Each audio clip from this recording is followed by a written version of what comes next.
शिवडीत ठाकरे सेनेला मोठा धक्का बसण्याची शक्यता आहे। ठाकरेंचे ज्येष्ठ नेते आणि माजी आमदार दगडू सकपाळ यांची मध्यरात्री उपमुख्यमंत्री एकनाथ शिंदेंनी भेट घेतल्यानं आता राजकीय वर्तुळात खळबळ माजली आहे।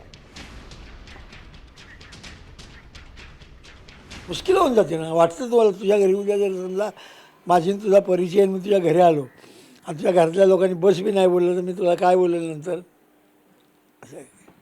या चर्चा मागचं कारण असं आहे की प्रभाग 203 मधून तुमची मुलगी इच्छुक होती अशा चर्चा होत्या त्यांना पण त्यांना उमेदवारी नाही मिळाली त्यामुळे दगडू दादा नाराज आहेत। या बातम्या आहे ना नाराज मी नाराज आहे, पण मी नाराज स्वतःवर आहे की माझं काय चुकलं तेच मला समजत नाही अजून। काय तरी चूक पाहिजे ना,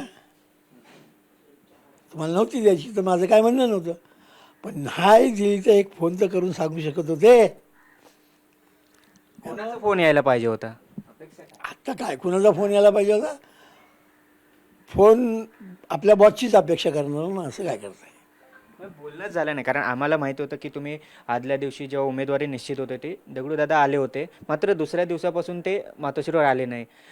तुम्हाला तेव्हा समजलं होतं का बाबा 203 मधून आता आपल्या उमेदवारी किंवा आपल्या मुलीला तिकीट मिळत नाही हे तुम्हाला? नाही हो, अजिबात नाही। शेवटच्या दिवसापर्यंत मला गावी जायचं होतं, जत्रा असते आमची।